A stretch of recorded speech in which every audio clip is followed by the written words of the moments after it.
Assalamualaikum warahmatullahi wabarakatuh. Berjumpa lagi dengan saya di channel YouTube saya Ensiklopedia Ahmad Fauzi. Channel yang akan menjelaskan berbagai hal yang berkaitan dengan penelitian, statistika, publikasi, karya ilmiah, biologi, dan berbagai ilmu pengetahuan lainnya. Di video kali ini, saya akan menjelaskan bagaimana caranya kita melakukan analisis two-way ANCOVA. Selain itu, kita juga akan mempelajari bagaimana menentukan effect size ketika kita melakukan analisis two-way ANCOVA. Kemudian, kita juga akan mempelajari uji lanjut ketika kita melakukan uji two-way ANCOVA. Ketiga analisis tersebut kita lakukan menggunakan program SPSS. Sama seperti di video-video sebelumnya, saya beranggapan kalian telah menginstal SPSS di komputer atau laptop kalian masing-masing.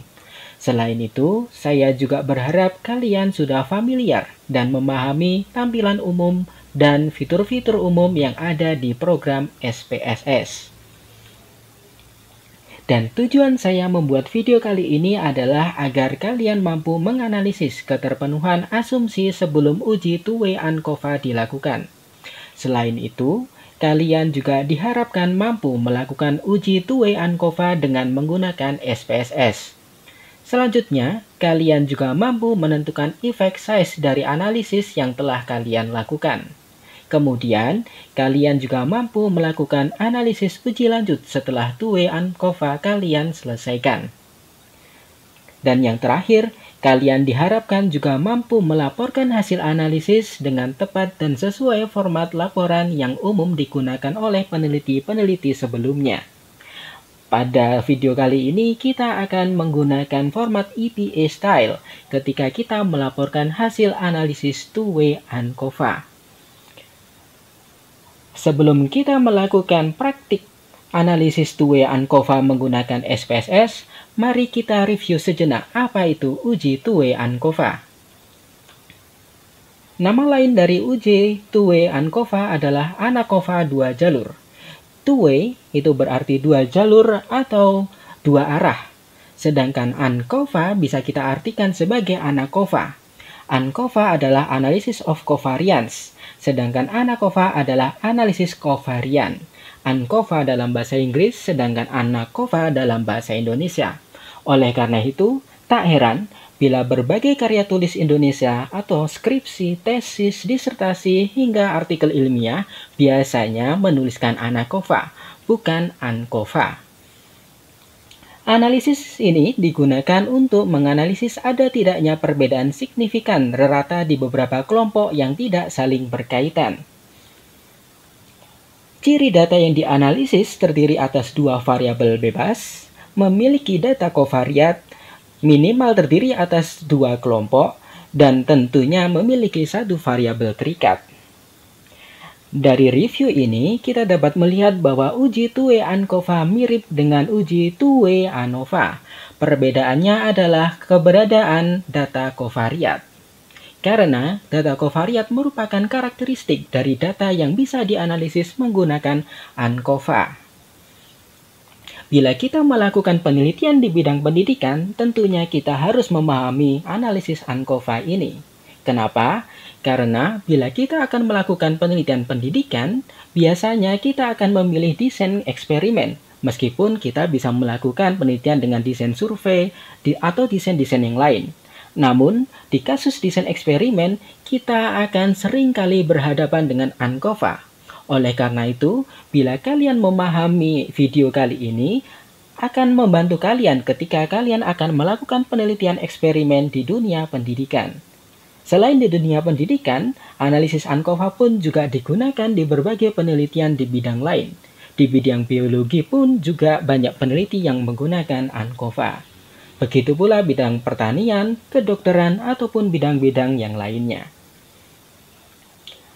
Nah, berbeda dengan ANOVA, pada ANCOVA kita menentukan ada tidaknya perbedaan satu kelompok dengan kelompok yang lain didasarkan pada adjusted mean, atau rata terkoreksi, atau rata yang disesuaikan dengan kovariat. Berbeda dengan uji ANOVA, di mana ketika menggunakan ANOVA, kita hanya membandingkan beberapa kelompok berdasarkan reratanya saja, bukan rerata terkoreksi. Uji two-way ANCOVA sendiri dapat kita anggap sebagai perpanjangan tangan dari two-way ANOVA, atau derivat dari two-way ANOVA namun dilengkapi atau melibatkan data kovariat. ANCOVA memungkinkan kita mengontrol secara statistik variabel ketiga atau terkadang kita sebut sebagai variabel perancu atau confounding variable yang menurut kita akan memengaruhi hasil penelitian kita. Variabel ketiga ini kita kenal juga sebagai data awal atau data pretest.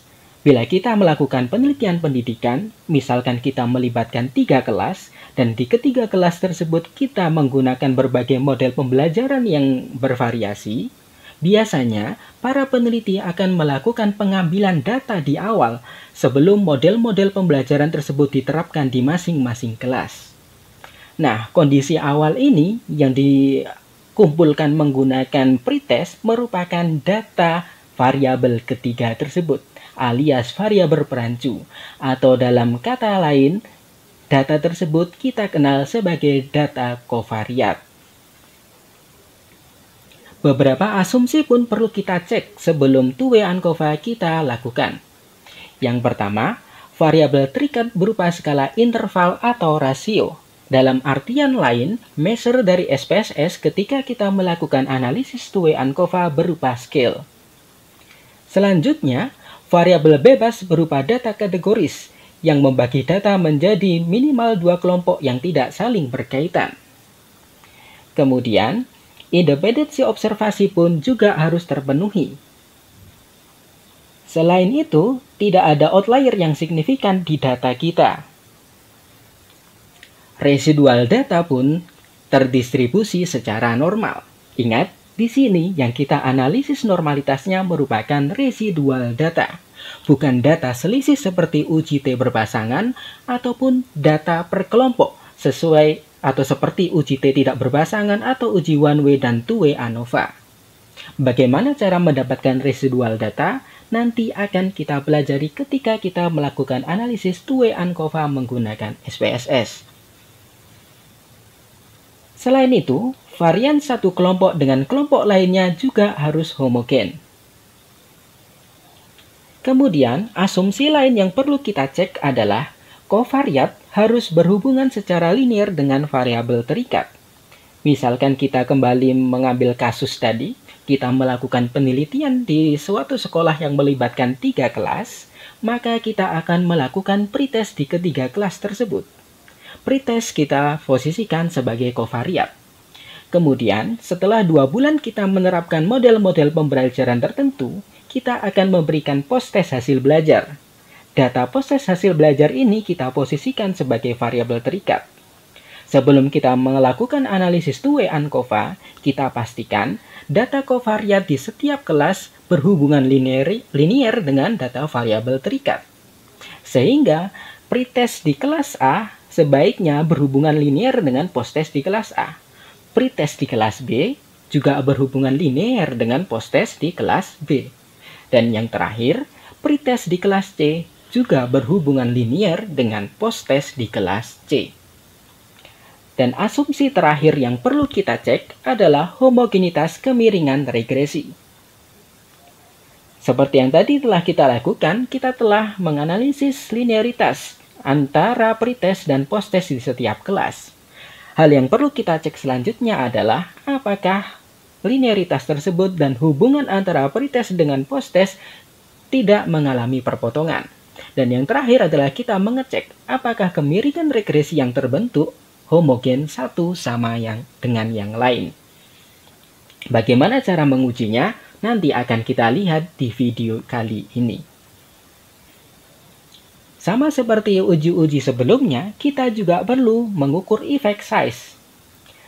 Dan seperti di video sebelumnya, saya telah menyampaikan bahwa uji T, ANOVA, atau one way ANCOVA di video sebelumnya, kita hanya mampu mendapatkan nilai p-value dari uji ANOVA, ANCOVA, atau uji T tersebut. P-value sendiri Kita kenal juga dengan nilai signifikansi. Dan statistical significance atau signifikansi statistik hanya mampu memberikan informasi terkait ada tidaknya pengaruh signifikan perlakuan yang kita berikan terhadap variabel terikat kita. Sedangkan seberapa besar pengaruh tersebut terhadap variabel terikat kita, kita tidak bisa memperoleh informasi tersebut dari p-value atau sig tersebut. Bagaimana caranya kita mengetahui seberapa besar pengaruh yang kita berikan? Kita perlu menghitung effect size. Nah, di SPSS, effect size akan muncul secara otomatis bila kita menggunakan langkah yang tepat. Dengan keberadaan effect size tersebut, kita dapat mengetahui seberapa besar pengaruh yang dihasilkan dari perlakuan yang kita berikan. Dan di sini sekali lagi saya sampaikan, perbedaan dapat saja signifikan secara statistik, namun bisa saja tidak terlalu mengesankan. Misalkan di kasus tadi, kita menggunakan 3 kelas, kemudian ternyata model pembelajaran berpengaruh signifikan terhadap hasil belajar, namun kita belum tahu seberapa besar pengaruh model pembelajaran tersebut terhadap hasil belajar. Bisa jadi, model pembelajaran berpengaruh nyata, tetapi pemilihan model pembelajaran tidak terlalu besar pengaruhnya. Dan salah satu pengukuran effect size yang paling umum digunakan saat melakukan ANCOVA adalah partial eta square. Selain effect size, kita juga perlu melakukan uji lanjut. Uji lanjut dilakukan ketika hasil uji ANCOVA menunjukkan adanya perbedaan signifikan di antara kelompok yang diuji. Oleh karena itu, bila hasil uji ANCOVA menyatakan tidak ada perbedaan signifikan, maka kita tidak perlu melakukan uji lanjut. Selain itu, uji lanjut digunakan untuk menentukan kelompok mana saja yang saling berbeda signifikan satu sama lainnya. Misalkan kita kembali ke contoh kasus tadi, misalkan kita menggunakan 3 kelas, kemudian ANCOVA menyatakan ada perbedaan signifikan, ANCOVA hanya menginformasikan hal tersebut.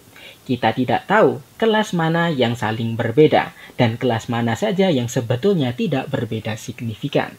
Oleh karena itu, analisis uji lanjut akan berperan menentukan mana saja kelas yang berbeda dengan kelas yang lainnya. Namun, uji lanjut hanya dilakukan ketika kelompok yang dianalisis berjumlah lebih dari 2. Misalkan data kita hanya terdiri atas 2 kelompok, dan meski ANCOVA menyatakan ada perbedaan signifikan, kita tidak perlu melakukan uji lanjut tersebut. Dan catatan terakhir yang perlu kita ingat adalah, perbedaan bidang seringkali menyebabkan perbedaan pilihan uji lanjut yang digunakan. Penelitian di bidang pendidikan memiliki uji lanjut yang biasanya berbeda dengan penelitian di bidang kedokteran. Di bidang pendidikan sendiri, kita biasa menggunakan beda nyata terkecil atau BNT, yang bahasa Inggrisnya adalah LSD, Least Significant Difference. Sedangkan pada bidang kesehatan, kita biasa menggunakan TUCI. Dan di bidang yang lain, kita juga bisa menggunakan Duncan atau uji lanjut yang lain. Oke, sekarang mari kita melakukan analisis two-way ANCOVA menggunakan SPSS. Sebelum kita melakukan praktik analisis tersebut, misalkan saja kita telah melakukan penelitian di suatu sekolah. Judul penelitian tersebut adalah pengaruh model pembelajaran kooperatif dan kemampuan akademik terhadap HOTS siswa SMP. HOTS adalah High Order Thinking Skill atau keterampilan berpikir tingkat tinggi. Salah satu kompetensi yang diharapkan mampu dikuasai oleh para siswa di era abad 21 kali ini. Di sini, kita memiliki data pretest HOTS dan post-test HOTS. Pretest HOTS diposisikan sebagai data kemampuan awal, atau kita kenal juga sebagai data kovariat, yang kita anggap keberadaan kemampuan awal ini akan mempengaruhi variabel terikat kita, yaitu HOTS itu sendiri yang kita ukur ketika kita melakukan post-test. Oleh karena itu, keberadaan data pretest merupakan hal yang penting ketika kita melakukan penelitian semacam ini. Kenapa? Karena dalam penelitian pendidikan, kita berhadapan dengan subjek manusia. Dan manusia tentunya tidak ada yang sama satu dengan yang lainnya. Begitu juga kemampuan berpikir mereka. Bila kita menggunakan beberapa kelas dan di setiap kelas ada beberapa siswa, pasti setiap siswa tersebut memiliki kemampuan awal yang berbeda. Dan kita percaya kemampuan awal ini akan sedikit banyak mempengaruhi capaian kemampuan akhir mereka setelah mereka menerima model pembelajaran tertentu. Oleh karena itu, sekali lagi, bila kita melakukan penelitian pendidikan dengan melibatkan desain eksperimen, sebaiknya kita juga mengambil data kemampuan awal seperti itu. Kembali lagi ke data kita, di sini saya anggap kita melakukan pembelajaran di 4 kelas. Dan pembelajaran tersebut ada 4 macam. Yang pertama adalah pembelajaran konvensional, yang kedua adalah pembelajaran berbasis masalah atau PBL, Problem Based Learning, yang ketiga adalah Think, Pair, Share, dan yang keempat adalah pengkombinasian PBL dan TPS. Kemudian, variabel bebas kita yang kedua adalah kemampuan akademik. Kemampuan akademik siswanya ada akademik rendah dan akademik tinggi. Sehingga di sini kita memperoleh data seperti di tabel rekapitulasi data di file Excel ini. Nah, di sini kita lihat model pembelajaran ada 4 level dan akademik ada 2 level. Sekarang mari kita siapkan SPSS-nya. Silahkan buka SPSS kalian masing-masing.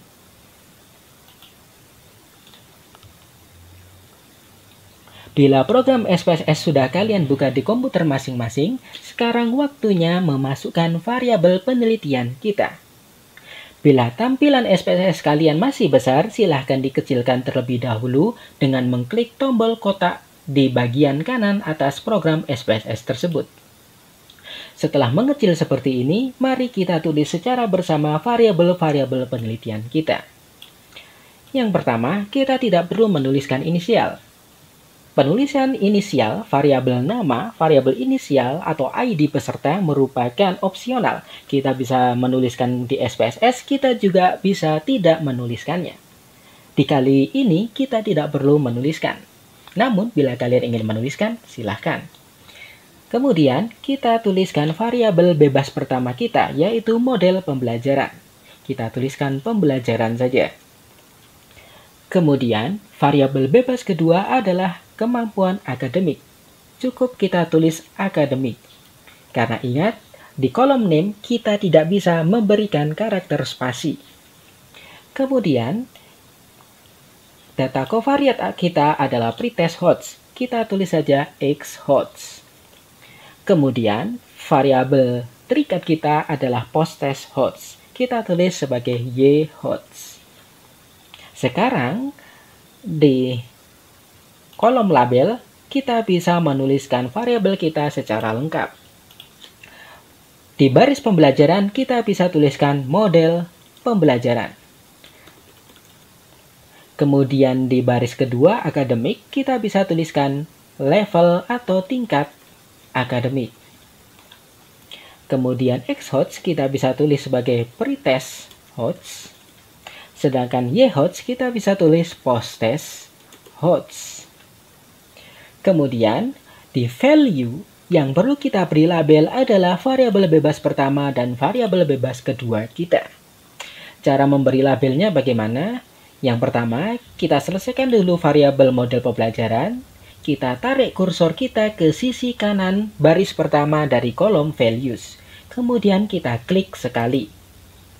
Setelah muncul kotak value labels, mari kita isi 4 model pembelajaran yang kita gunakan. Value 1 adalah pembelajaran konvensional. Kemudian kita klik add. Kemudian value 2 kita beri label PBL. Kemudian kita klik add. Kemudian value 3 adalah TPS. Kemudian kita klik add lagi. Dan yang terakhir value 4 adalah PBL yang dikombinasikan dengan TPS. Dan kemudian jangan lupa kita klik add juga. Setelah keempat model pembelajaran kita beri label, kita klik tombol OK. Kemudian, kita labeli tingkat akademiknya dengan cara menggeser kursor kita ke sisi kanan kolom value di baris nomor 2. Kemudian, setelah muncul kotak dialog value labels, kita tuliskan value 1 sebagai akademik rendah. Sedangkan value 2 sebagai akademik tinggi. Setelah label kita berikan, mari kita klik tombol OK. Di missing, tidak kita perlu ganti apapun. Kemudian di kolom align, tidak perlu kita ubah juga. Sedangkan di measure, perlu kita ubah terlebih dahulu. Di baris pertama, yaitu variabel pembelajaran, measure kita bisa berupa data nominal, sehingga pilihlah nominal. Kemudian akademik, kita pilih ordinal. Kemudian, pada pretest host, kita pilih scale.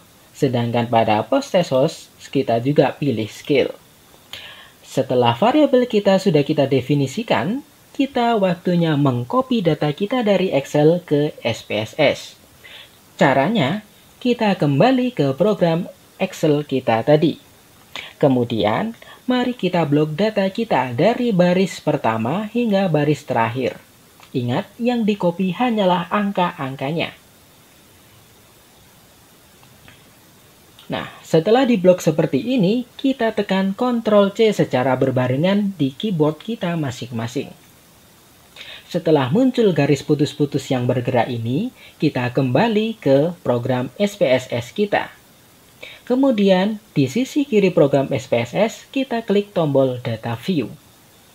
Setelah muncul tampilan Data View berikut, kursor kita arahkan ke baris pertama dan kolom pertama, alias kolom kiri atas. Kita klik sekali, kemudian kita tekan Ctrl+V secara berbarengan di keyboard kita masing-masing. Dengan menekan Ctrl+V secara berbarengan, kita memerintahkan komputer atau laptop kita untuk menyalin data yang ada di Excel ke program SPSS kita. Karena sudah tersalin, mari kita kembalikan tampilan SPSS ini menjadi ukuran yang besar seperti tadi dengan mengklik tombol kotak di sisi kanan atas program SPSS tersebut. Di sini kita bisa melihat pembelajaran sudah secara otomatis terlabeli dari konvensional hingga PBL TPS dan PBL TPS. Kemudian di akademik kita juga bisa melihat ada yang akademik tinggi, juga ada yang akademik rendah. Sedangkan di pretest host dan post-test host nilai-nilainya tetap berupa angka. Bila di SPSS kalian, kolom pembelajaran dan akademik masih berubah angka, kalian bisa menekan menu di bagian atas ini, Value Labels. Bila kalian klik, tampilannya bisa berubah menjadi angka atau sesuai label yang telah kalian berikan di variabel view tadi. Oke, sekarang datanya sudah siap. Sekarang waktunya kita melakukan analisis. Dalam melakukan analisis two-way ANCOVA terdapat beberapa asumsi. Bila kita melakukan analisis uji T ataupun ANOVA, kita biasanya melakukan uji asumsi terlebih dahulu, kemudian baru kita melakukan uji hipotesis. Uji hipotesis bisa uji T, bisa uji ANOVA tadi. Namun di ANCOVA, kita lakukan uji ANCOVA terlebih dahulu, dan kemudian kita lakukan uji asumsi. Mengapa? Karena ketika kita melakukan uji ANCOVA di SPSS, kita dapat memperoleh angka-angka penting yang kita gunakan sebagai dasar kita melakukan uji asumsi. Oleh karena itu, dalam pelaksanaannya, kita melakukan uji ANCOVA baru uji asumsi, namun ketika dilaporkan di pelaporannya, kita sampaikan hasil uji asumsi dulu, baru uji ANCOVA atau uji hipotesisnya. Nah, sekarang mari kita melakukan uji two-way ANCOVA secara bersama-sama. Yang pertama, kita klik menu Analyze. Kemudian, kita pilih General Linear Model. Setelah itu, kita pilih Univariate. Setelah muncul kotak univariate, kita masukkan variabel terikat kita di kolom dependent variable. Variabel terikat kita adalah post_test_hosts. Kita klik post_test_hosts sekali, kemudian kita klik tanda panah di sebelah kiri dependent variable. Sehingga secara otomatis variabel post_test_hosts pindah ke kolom dependent variable. Kemudian, di fix factor, kita masukkan variabel bebas pertama dan kedua kita, yaitu model pembelajaran dan tingkat akademik. Hingga langkah ini, kita melakukan langkah yang sama dengan two-way ANOVA. Namun, di langkah selanjutnya akan ada karakteristik langkah yang tidak kita temui di two-way ANCOVA. Yaitu apa? Yaitu memasukkan data pretest ke kolom covariate. Kita klik data pretest sekali, kemudian kita klik tanda panah di sebelah kiri covariate. Setelah kita melakukan langkah ini, kita pilih menu Save di sisi kanan dari kotak univariate. Kita klik kiri sekali, kemudian kita centang Unstandarized di kotak residual. Nah, langkah ini kita gunakan untuk mendapatkan variabel baru atau data baru, yaitu data residual. Data residual inilah yang kita gunakan untuk melakukan analisis uji normalitas. Setelah kita mencentang Unstandarized, kita kembali centang atau tombol continue kita klik. Kemudian, di SPSS versi yang lebih tinggi, di bawah save ada menu option dan EM_means. Sedangkan di versi saya, atau di versi 24 ke bawah, tidak ada EM_means, karena EM_means include atau tergabung dalam menu option. Sekarang, mari kita klik menu option. Nah, di versi 25 ke atas, bagian atas ini kita temukan di menu EM_means. Oleh karena itu, bagi versinya yang lebih tinggi, silakan klik tombol EM_means dan option. EM_means dulu baru option atau sebaliknya, itu terserah kalian. Nah, sekarang di bagian atas ini kita masukkan pembelajaran akademik dan pembelajaran bintang akademik ke display min4. Caranya, kita klik pembelajaran, kemudian kita klik tanda panah, kita klik akademik, kita klik tanda panah lagi, kemudian pembelajaran bintang akademik kita klik, dan kita klik tanda panahnya lagi. Setelah ketiga variabel tersebut masuk di kotak display min4, kita centang compare my effects, sehingga LSD di sini menyala. Ingat, menu ini bisa kalian temukan di EM_means bila versi SPSS kalian 25 ke atas. Kemudian, di kotak bagian bawah, kita centang descriptive statistic, kita centang estimates of effect size, dan kita centang juga homogeneity test.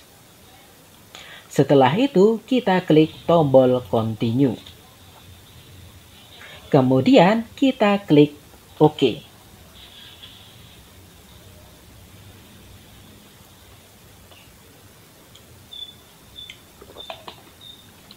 Setelah kita tunggu beberapa saat, output akan keluar secara otomatis. Ini merupakan output hasil analisis ANCOVA. Beberapa tabel penting yang perlu kita baca antara lain tabel Levin test. Sekarang, mari kita klik Levin test of equality of error variance. Ketika di sisi kiri kita klik, maka layar sisi kanan akan mengarahkan ke tabel yang kita inginkan. Di sini bisa kita lihat nilai sig dari uji homogenitas menggunakan tes Levin adalah sebesar 0,197. Angka ini jauh di atas 0,05. Oleh karena itu, data kita asumsikan bersifat homogen, sehingga asumsi homogenitas terpenuhi. Namun, bila data kalian hasil Levin testnya sig-nya kurang dari 0,05, maka data kalian tidak memenuhi asumsi homogenitas. Kemudian, data yang perlu kita baca adalah di tabel Test of Between Subject Effect. Tabel ini berada persis di bawah tabel Levin test. Ini merupakan tabel rangkuman hasil uji two-way ANCOVA. Baris yang perlu kita perhatikan adalah baris variabel bebas pertama kita, yaitu pembelajaran, baris akademik atau variabel bebas kedua kita, dan baris pembelajaran bintang akademik alias baris interaksi kedua variabel bebas kita. Angka-angka yang perlu dibaca adalah angka di kolom DF, degree of freedom, atau bahasa Indonesianya derajat bebas, angka di F atau F hitung, angka sig atau sig value atau nama lainnya p value, dan angka di kolom partial et square. Pengambilan keputusannya didasarkan pada angka yang muncul di kolom sig. Bila di bawah 0,05, maka disimpulkan ada perbedaan signifikan. Bila di atas 0,05, disimpulkan tidak ada perbedaan signifikan. Di sini kita lihat di baris pembelajaran nilai signya 0,000, jauh di bawah 0,05. Sehingga kita simpulkan perbedaan model pembelajaran menghasilkan perbedaan Hodge yang signifikan. Di sisi lain, baris akademik memiliki nilai sig 0,152. 0,152 di atas 0,05. Sehingga bisa kita simpulkan, akademik rendah tidak memiliki perbedaan signifikan dengan akademik tinggi. Selanjutnya, di baris pembelajaran bintang akademik atau di baris interaksi kedua variabel bebas kita, nilai signya 0,000, jauh di bawah 0,05. Sehingga kita simpulkan ada interaksi signifikan antara pemilihan model pembelajaran dan tingkat akademik siswa terhadap Hodge mereka. Setelah uji ANCOVA-nya kita baca, kita perlu melihat hasil uji lanjutnya. Hasil uji lanjut menggunakan LSD atau BNT bisa kita lihat pada tabel pairwise comparison ini. Cara membacanya bagaimana dan cara pemberian notasinya bagaimana akan kita lihat nanti. Di sini, selain tabel pairwise comparison, di bagian atas tabel pairwise comparison ada tabel estimates. Nah, di tabel estimates kita bisa melihat kolom min. Dan di kolom min tersebut ada rerata yang berbeda dengan rerata variabel terikat kita. Bila kita bandingkan dengan rerata post-test, ada sedikit perbedaannya. Kemudian, di bagian kanan dari setiap rerata ada pangkat A. Di sini, A berarti rerata ini sudah dikoreksi oleh data pretest, alias rerata inilah yang merupakan rerata terkoreksi. Atau dalam arti lain, inilah merupakan adjusted mean yang perlu kita informasikan ketika kita melaporkan hasil analisis kita. Kemudian, kita bisa lihat di variabel bebas kedua kita adalah tingkat akademik. Namun, berdasarkan hasil uji ANCOVA, tadi dinyatakan tidak ada perbedaan signifikan antara akademik rendah dengan akademik tinggi. Selain itu, variabel bebas ini hanya terdiri atas dua kategori, yaitu rendah dan tinggi. Karena dua hal tersebut, maka kita tidak perlu melakukan uji lanjut pada variabel tingkat akademik. Namun, di pelaporan kita tetap melaporkan rata terkoreksi yang ditampilkan di tabel estimates ini. Namun, kita tidak perlu memberikan notasi LSD. Kemudian, yang terakhir, kita harus melihat interaksi antara model pembelajaran dan tingkat akademik. Namun, sekali lagi, di sini, sama seperti 2 ANOVA, kita tidak memperoleh tabel pairwise comparison. Artinya apa? Kita tidak memperoleh tabel hasil uji LSD. Lalu bagaimana caranya agar kita memperoleh tabel hasil uji LSD? Kita perlu menambahkan variabel baru, yaitu interaksi. Caranya bagaimana? Kita kembali ke program Excel kita. Kemudian kita tambahkan kolom baru yang kita beri nama interaksi. Oke, sekarang kita beri label interaksi dari angka 1 sampai angka 8. Kenapa 1 sampai 8? Karena pembelajaran kita ada 4 level, sedangkan akademik kita ada 2 level. Sehingga 4 kali 2 adalah 8. Kita beri label ketika dia masuk di kelas konvensional dan siswa itu akademik rendah, maka labelnya adalah 1.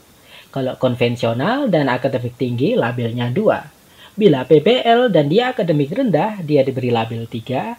Kalau dia PBL dengan akademik tinggi, maka dia nomor 4.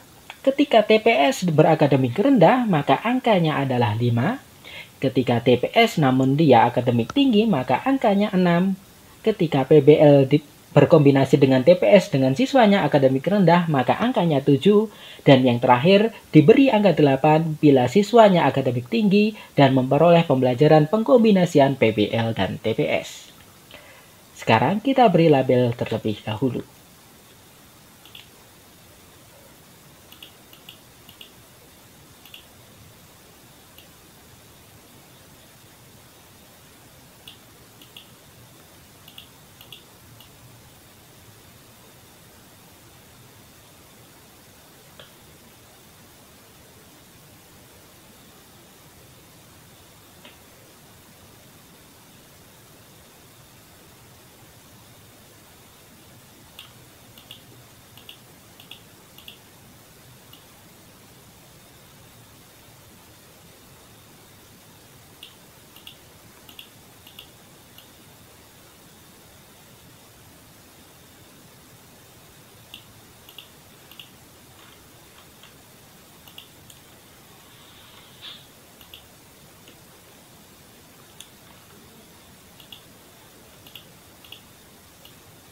Dalam memberi label, kita harus hati-hati agar tidak terjadi kesalahan.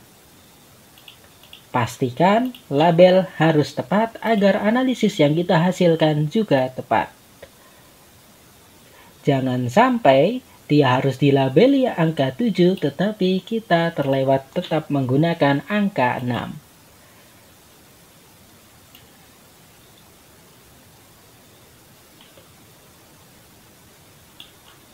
Nah, seperti ini, sepertinya ada kesalahan.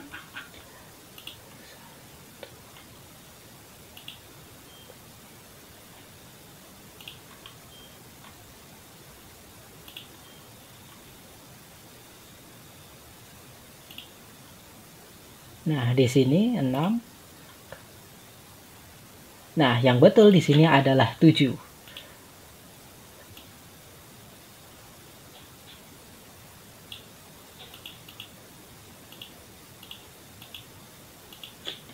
Dan yang terakhir adalah 8.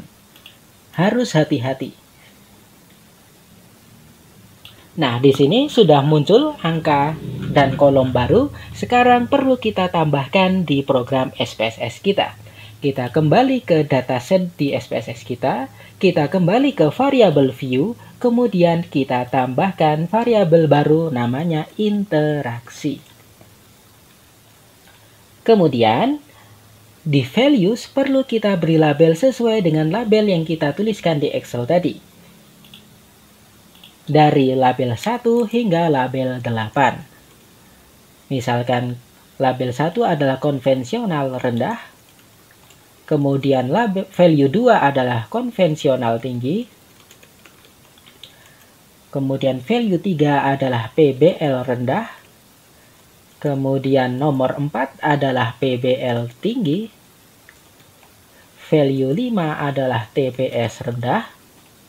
Value 6 adalah TPS tinggi. Value 7 adalah PBL kombinasi TPS rendah. Kemudian value terakhir, value 8 adalah PBL kombinasi TPS tinggi. Setelah 8 label tersebut kita masukkan, kemudian kita klik tombol OK. Kemudian kita kembali ke data view, lalu kita copy data di Excel kita tadi. Kita blok dari baris pertama hingga baris terakhir. Ingat, angka-angkanya saja yang diblok. Kemudian kita tekan Ctrl+C di keyboard kita masing-masing. Kemudian kita kembali ke data view kita, lalu kita kembali ke baris pertama di kolom interaksi, lalu kita tekan Ctrl V di keyboard kita masing-masing. Setelah itu, secara otomatis data di Excel tadi tersalin di SPSS. Setelah itu, kita juga perlu men-save data ini agar kita tidak perlu mengulang memasukkannya dari awal. Caranya bagaimana? Kita klik gambar disket di bagian kanan atau kiri atas program SPSS kalian. Kita klik kiri sekali, kemudian kita tunggu kotak dialog Save Data As muncul. Kemudian kita pilih folder yang kita inginkan. Misalkan di sini saya akan men-save-nya di folder Two-Way ANCOVA. File name kita sesuaikan dengan nama file yang kita inginkan. Misalkan saya beri nama data Two-Way ANCOVA.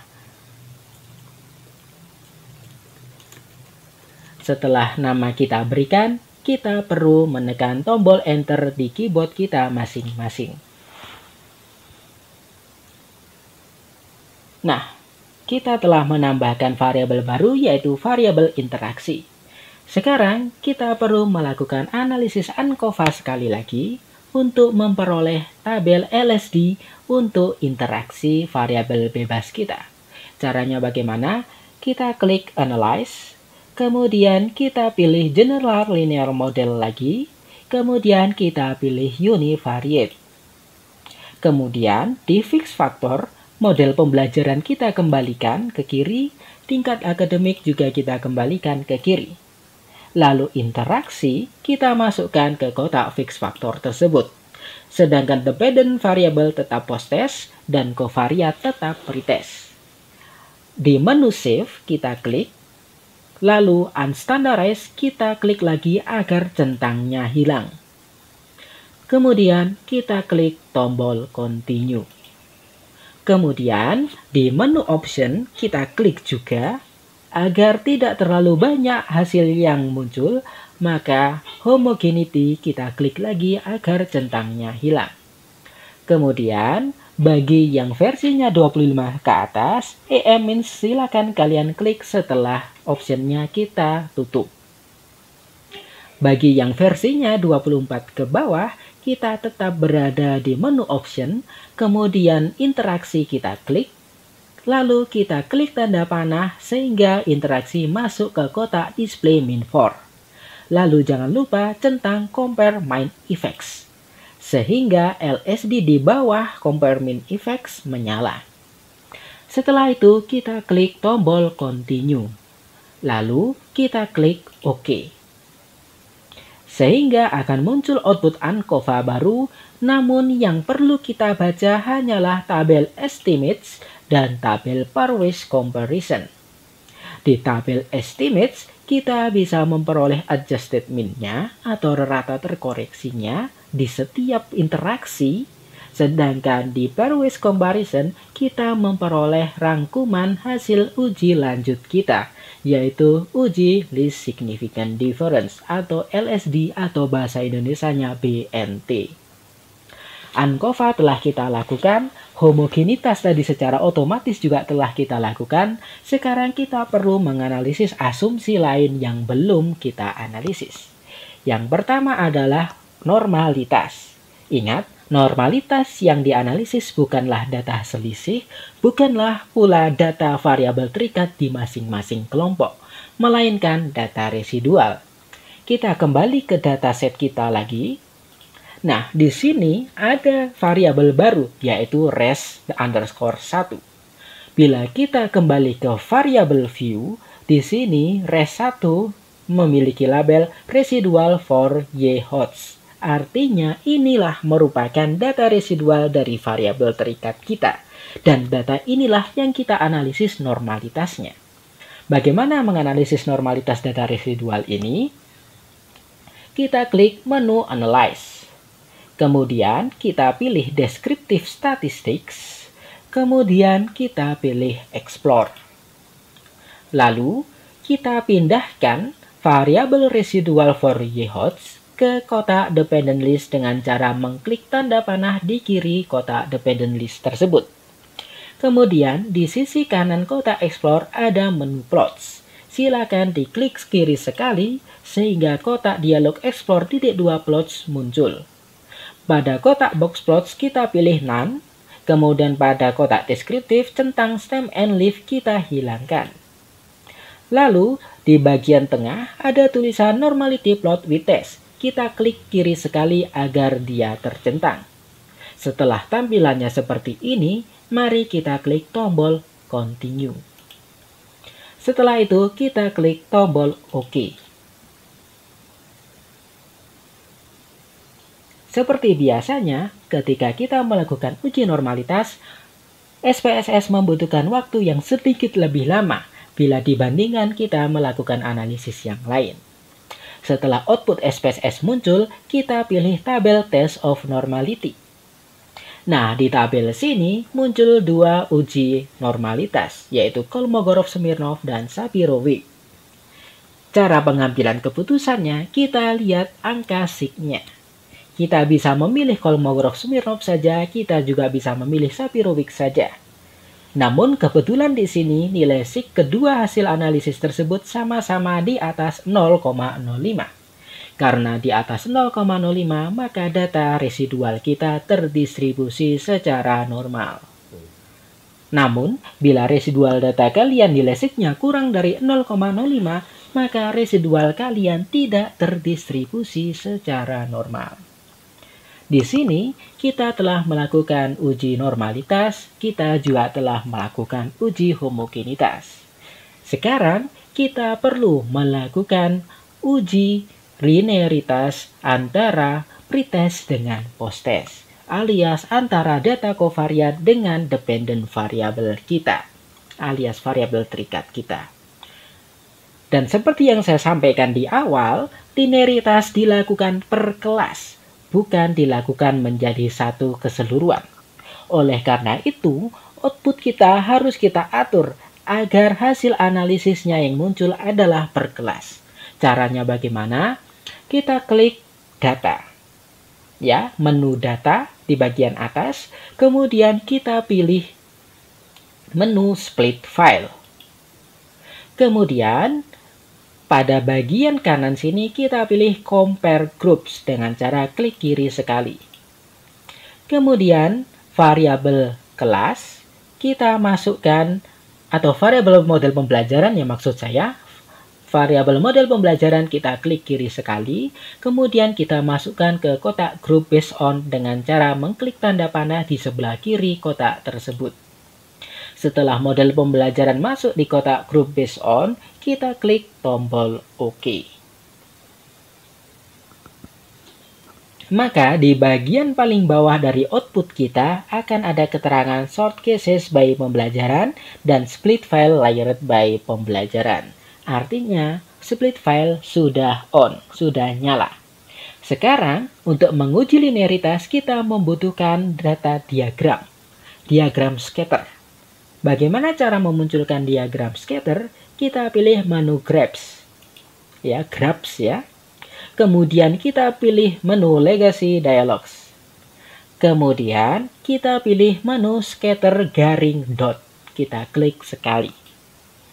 Lalu kita pilih Simple Scatter, kita klik sekali, kemudian kita tekan menu atau tombol Define. Sehingga muncul kotak Simple Scatter Plot. Pada Y-aksis kita masukkan variabel terikat kita. Oleh karena itu, mari kita tekan variabel posttest. Lalu kita tekan tombol panah di sebelah kiri Y-aksis. Kemudian di X-aksis kita masukkan covariat kita, yaitu pretest. Oleh karena itu, pretest kita tekan klik kiri sekali, kemudian kita tekan tanda panah di sebelah kiri X-aksis. Setelah dua langkah ini kita lakukan, mari kita klik OK. Setelah itu, SPSS akan membuat scatter plot dari ke-8 kelas yang kita punya, di mana X-aksisnya adalah covariat, sedangkan Y-aksisnya adalah variabel terikat kita. Alias X-aksisnya adalah pretestnya, kemampuan awal, sedangkan y-aksisnya adalah post-testnya atau kemampuan akhir setelah model-model pembelajaran tadi diimplementasikan di setiap kelas. Di sini ada 8 kelas, dan untuk menentukan apakah dia termasuk, ada kesalahan, mohon maaf ya. Karena ini two-way ANCOVA, maka ada 8 kelompok interaksi. Maka kita harus memperoleh data scatter plot, output scatter plot sejumlah 8. Karena asumsi linearitas harus dipenuhi di setiap grup atau kelompok interaksi. Oleh karena itu, output scatter yang terakhir ini kita lupakan. Mari kita split file lagi sesuai dengan apa yang kita inginkan, yaitu men-split output berdasarkan interaksi, bukan berdasarkan model pembelajaran. Kita klik menu data, kemudian kita pilih split file, kemudian model pembelajaran yang ada di group based on kita kembalikan dengan cara mengklik tanda panah di kiri kotak group based on. Kemudian kita pilih interaksi. Interaksi kita klik kiri sekali, kemudian kita masukkan ke kotak group based on. Lalu kita klik OK. Sehingga di output sudah diinformasikan bahwa split filenya sudah menyala. Sekarang baru kita lakukan scatter plot sesuai kelompok interaksi yang kita punya. Seperti tadi, kita pilih menu grabs, kemudian pilih legacy dialogs, kemudian kita pilih scatter garis miring dot. Kemudian kita pilih lagi simple scatter dengan klik kiri sekali, kemudian kita tekan tombol define. Karena x-aksis dan y-aksisnya sudah kita masukkan, yaitu y-aksisnya adalah post-test dan x-aksisnya adalah pre-test, maka kita langsung klik tombol OK. Sehingga scatter plot yang dihasilkan akan berjumlah 8, sejumlah kelompok interaksi yang kita punya. Cara pengambilan keputusannya apakah linearitas terpenuhi atau tidak berdasarkan sebaran titik-titik yang dihasilkan di scatter plot tersebut. Bila ada kecenderungan ada hubungan linear, maka kita simpulkan data kita memang memiliki hubungan linear antara pretest dengan posttest. Bila seperti demikian, maka asumsi linearitas terpenuhi. Dan ini kita anggap memiliki hubungan yang linear, karena semakin besar pretestnya, kecenderungannya semakin besar pula posttestnya. Oke, linearitas telah kita lakukan, sekarang kita perlu melakukan uji asumsi yang terakhir, yaitu homogenitas dari regresi. Caranya bagaimana? Kita klik Analyze. Kemudian kita pilih General Linear Model lagi. Kemudian kita pilih Univariate lagi. Kemudian di Fix Factor, interaksi kita tekan dan kita kembalikan ke kolom sebelah kiri. Variabel bebas pertama kita, model pembelajaran, kita masukkan kembali ke Fix Factor. Variabel bebas kedua kita, tingkat akademik, kita masukkan kembali juga ke Fix Factor. Langkah ini sama dengan langkah kita ketika kita melakukan two-way ANCOVA di langkah pertama tadi. Namun pembedanya, di langkah untuk melakukan analisis asumsi homogenitas ini, kita perlu menekan menu model. Setelah menu model kita tekan, akan muncul kotak Univariate .2 model. Di Specify Model, kita pilih Custom. Kita klik kiri sekali. Kemudian, di Build Term, kita pilih Interaction. Di sini, kita perlu melakukan berbagai interaksi yang memungkinkan. Variabel bebas pertama berinteraksi dengan variabel bebas kedua, kemudian covariat berinteraksi dengan variabel bebas pertama, covariat berinteraksi dengan variabel bebas kedua, dan seterusnya. Sekarang kita buat secara bersama-sama. Yang pertama, kita perlu menginteraksikan pembelajaran, yaitu variabel bebas pertama, dengan akademik, yaitu variabel bebas kedua kita. Caranya bagaimana? Kita klik pembelajaran, kemudian di keyboard kita tekan tombol Shift, kemudian kita pilih akademik. Setelah akademik kita pilih, Shift kita lepas.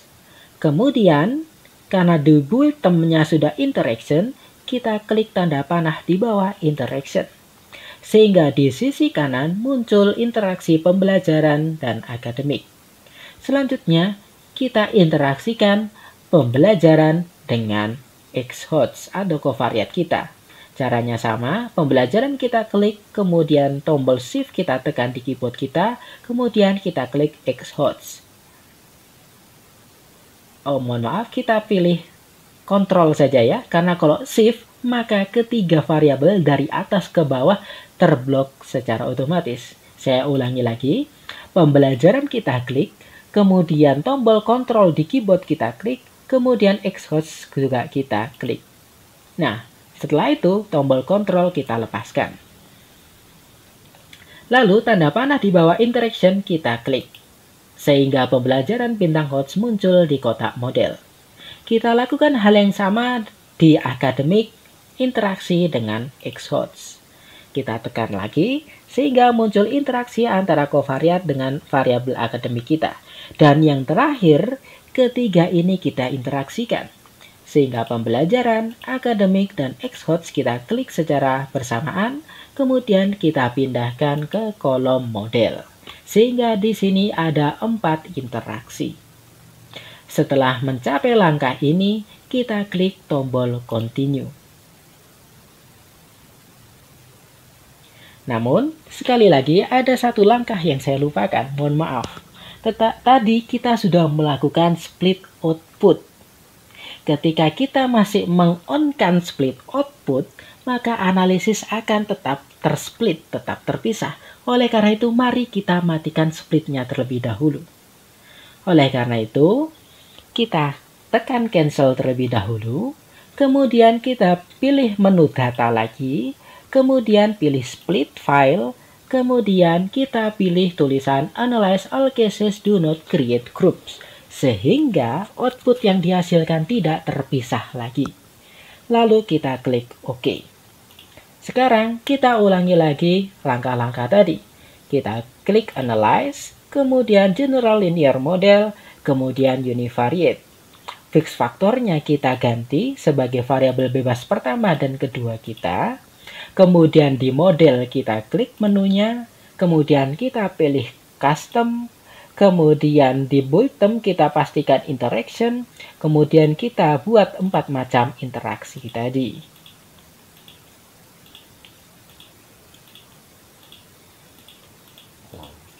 Setelah keempat interaksi tadi muncul di kolom model, kita klik continue. Kemudian kita klik tombol OK. Nah, analisis telah dihasilkan. Lalu, meskipun tabel yang keluar banyak, kita cukup melihat tabel test of Baldwin subject effect. Pengambilan keputusan apakah homogen atau tidak, kita lihat berdasarkan nilai sig di setiap baris interaksi yang telah kita definisikan tadi. Bila semua sig di baris interaksi tersebut di atas 0,05, maka kita simpulkan regresi homogen. Namun, bila ada yang di bawah 0,05, seperti di baris pembelajaran akademik dan pembelajaran Xhots ini, maka homogenitas tidak terpenuhi. Namun, pada video ini, kita berlatih, kita anggap saja asumsi homogenitas regresi terpenuhi semua. Oke, jadinya kita telah melakukan uji-uji asumsi yang mendampingi uji ANCOVA. Normalitas pada data residual sudah kita lakukan, homogenitas secara otomatis juga muncul ketika kita melakukan ujian ANCOVA tadi, kemudian linearitas juga telah kita lakukan pada setiap kelompok data interaksi, dan yang terakhir asumsi homogenitas garis regresi juga telah kita lakukan. Langkah apa yang belum kita lakukan? Yaitu langkah pemberian notasi uji lanjut. Caranya bagaimana? Sama seperti uji one way atau two way ANOVA di video-video sebelumnya. Kita menggunakan tabel pairwise comparison untuk menentukan notasi LSD yang kita inginkan. Sekarang mari kita buat rangkuman uji lanjut bersama dengan notasinya di variabel bebas pertama kita, yaitu variabel akademik. Caranya bagaimana? Kita kembali ke tabel yang atas, kemudian kita cari tombol estimates, menu estimates dan menu pairwise comparison. Kemudian kita siapkan Excel juga. Nah, di sini kita langsung lihat contoh tabelnya. Nah, ketika kita melakukan uji lanjut, beberapa penelitian umumnya melaporkan uji lanjut ANCOVA seperti ini. Ada kolom interaksi, kalau kita, ada kolom pembelajaran ya ini. Ini karena variabel bebas pertama kita adalah pembelajaran. Kemudian ada kolom pretest dan posttest yang sama-sama memberikan informasi rata dan standar deviasi. Kemudian ada kolom selisih. Kemudian ada kolom peningkatan, ada kolom rata terkoreksi, dan ada kolom notasi LSD-nya. Bagaimana cara membuat tabel ini? Yang pertama adalah kita harus merekapitulasi apa saja perlakuan kita. Tadi ada 4 model pembelajaran, yang urutannya adalah konvensional, PBL, TPS, lalu kombinasi PBL dan TPS. Setelah itu, kita urutkan perlakuan mana yang rata terkoreksinya paling kecil, kemudian yang lebih besar hingga yang paling besar. Sehingga di sini, di tabel rangkuman hasil uji lanjut ini, yang baris pertama adalah model pembelajaran TPS. Kenapa? Karena rata terkoreksinya paling kecil. PBL dikombinasikan TPS di posisi paling rendah, di paling bawah. Kenapa? Karena rata terkoreksinya paling tinggi. Rata terkoreksi ini mengambil dari mana? Mengambil dari adjusted mean yang ada di tabel estimate yang ada di SPSS. Saya kembalikan ke output SPSS ya. Nah, di tabel estimate ini ada min. Nah, min disinilah yang merupakan adjusted mean-nya atau rata terkoreksinya.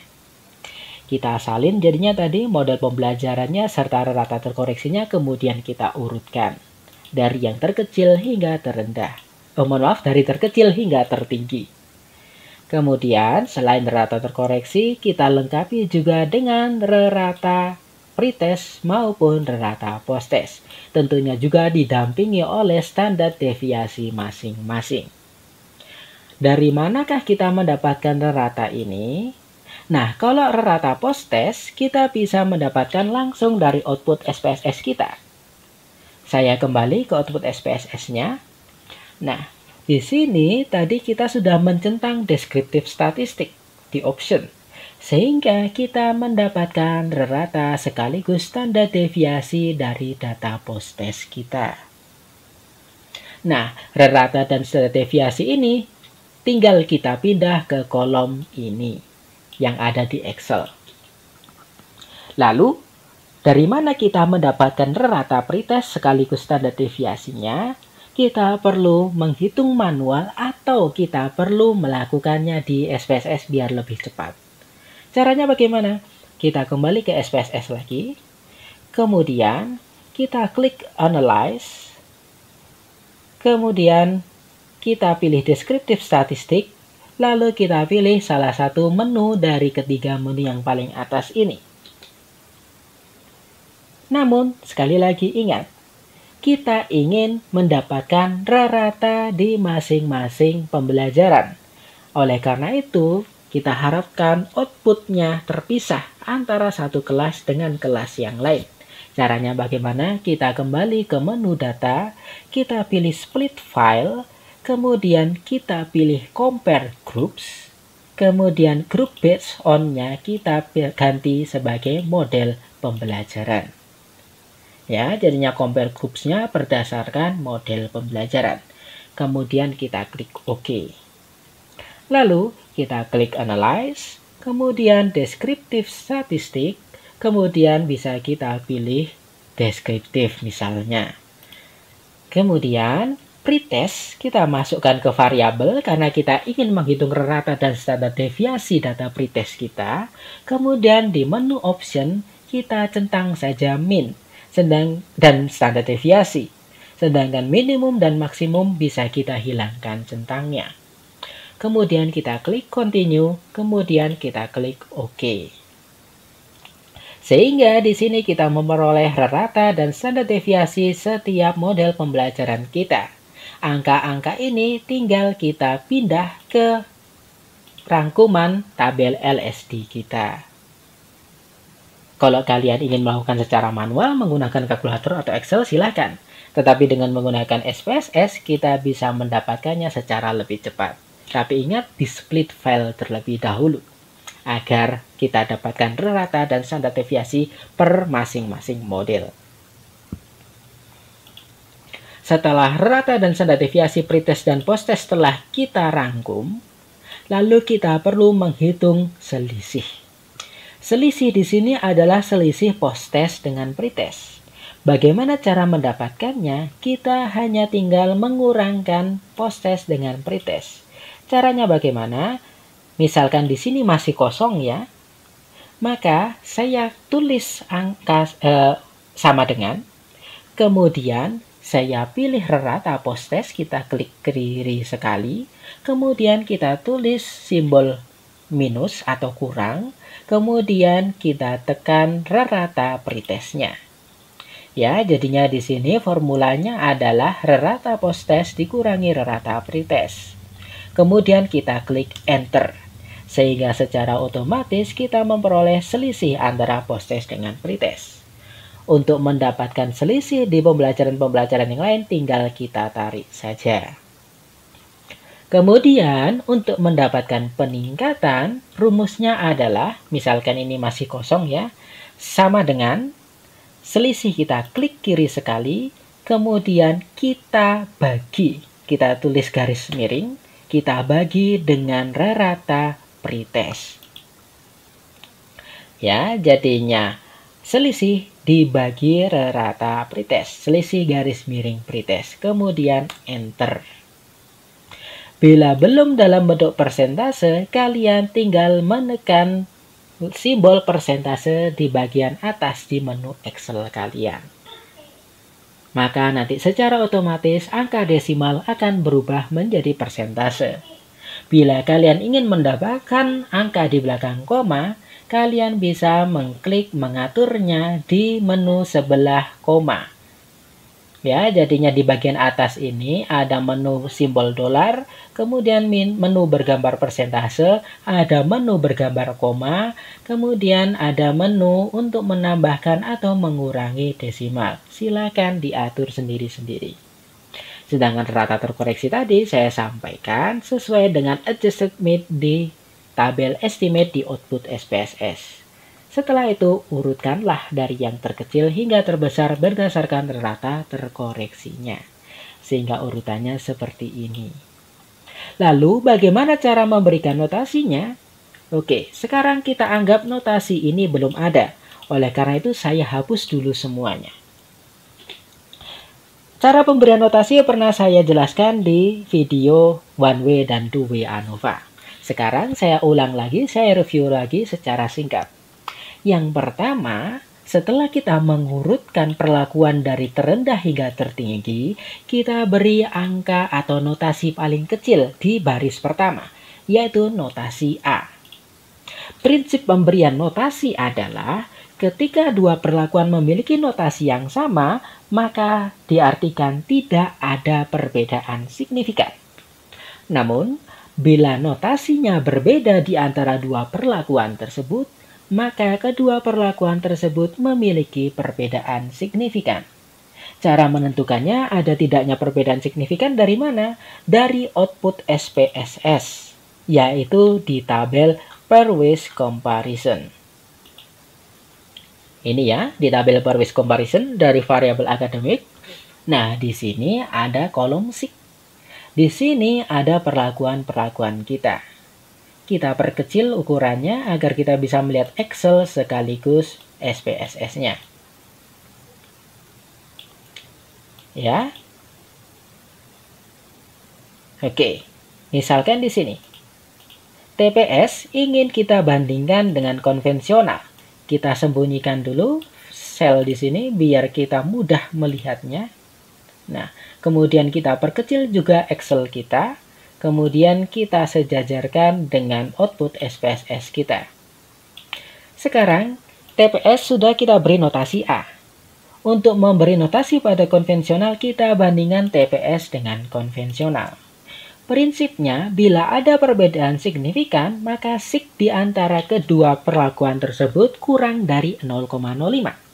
Namun, bila angka signya di atas 0,05, maka tidak ada perbedaan signifikan, sehingga notasinya haruslah sama. Sekarang kita bandingkan TPS dengan konvensional. Signya ternyata 0,005, jauh di bawah 0,05. Ya, 0,005 kurang dari 0,05. Sehingga TPS dan konvensional berbeda signifikan. Karena berbeda signifikan, maka notasinya juga harus berbeda, yaitu notasi B. Kemudian, konvensional kita bandingkan dengan PBL. Konvensional dan PBL nilai signya 0,000, kurang dari 0,05, sehingga notasinya pun juga harus berbeda. Kita beri notasi C. Yang terakhir, kita bandingkan PBL dengan kombinasi PBL-TPS.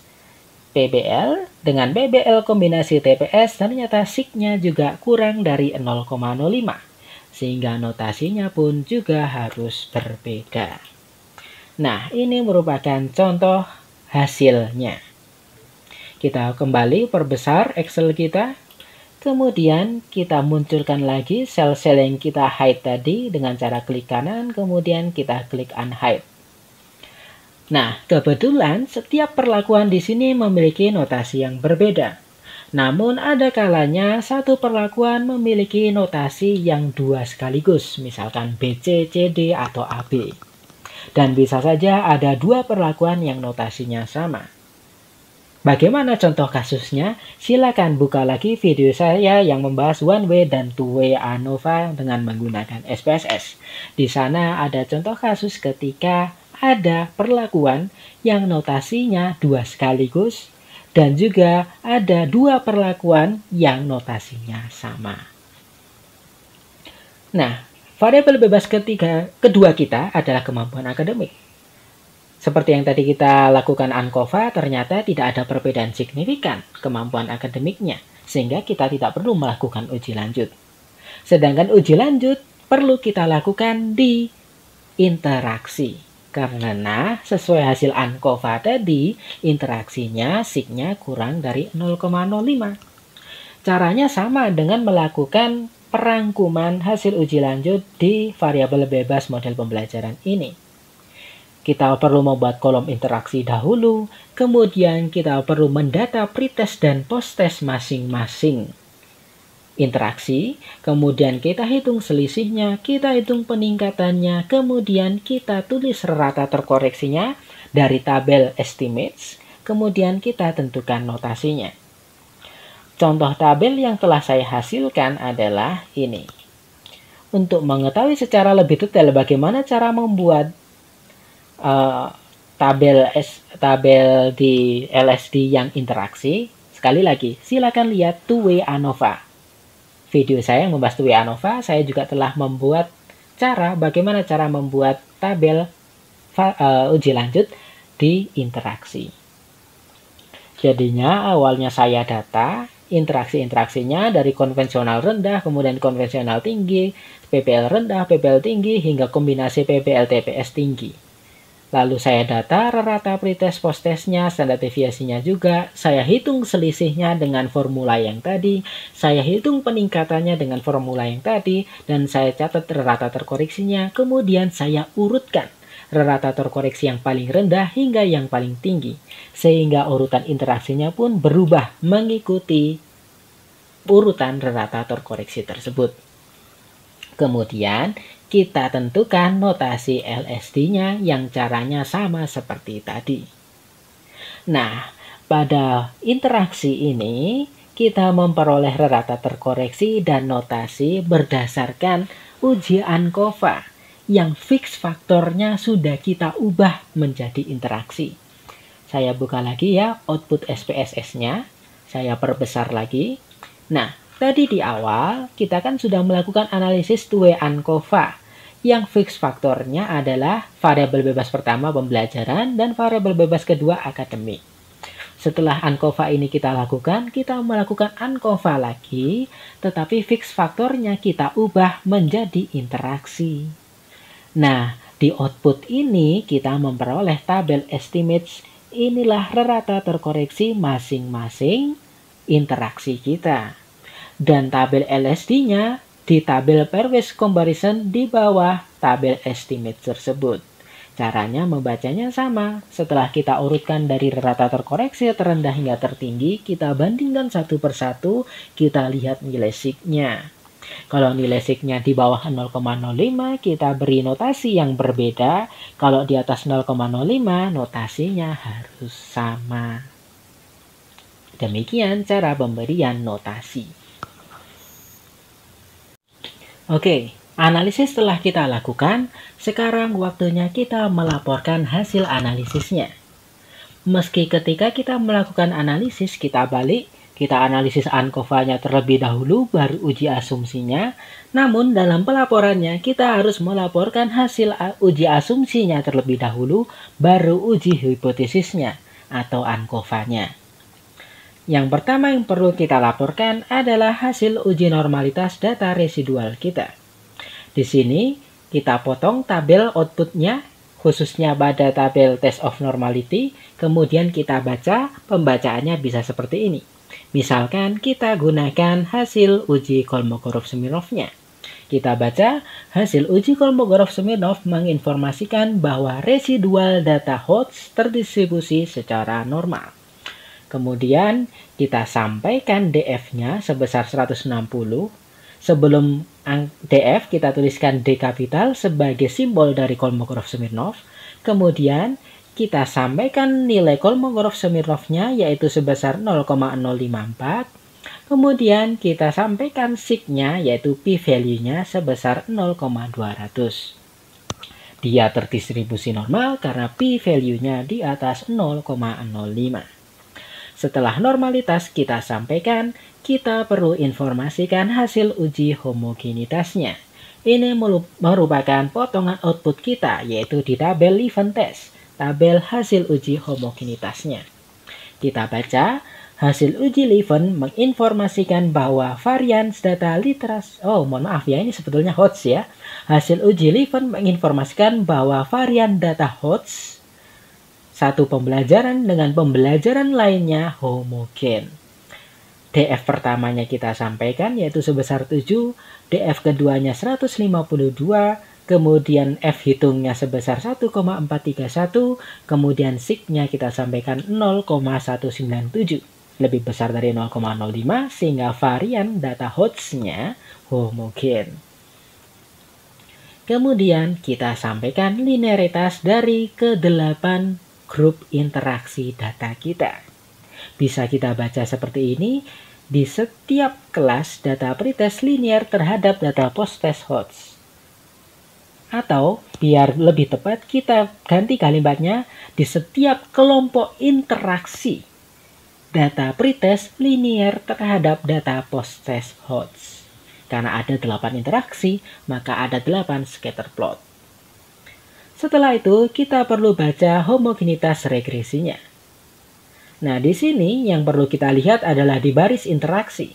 Ada 4 interaksi tadi yang kita buat, kemudian nilai sig-nya juga kita baca. Seperti yang saya sampaikan tadi, bila nilai sig-nya di bawah 0,05, maka ada tidak terpenuhi homogenitas, namun bila di atas 0,05, homogenitas terpenuhi. Contoh data kita di sini ternyata yang memenuhi homogenitas hanyalah interaksi akademik dengan X-HOTS-nya saja.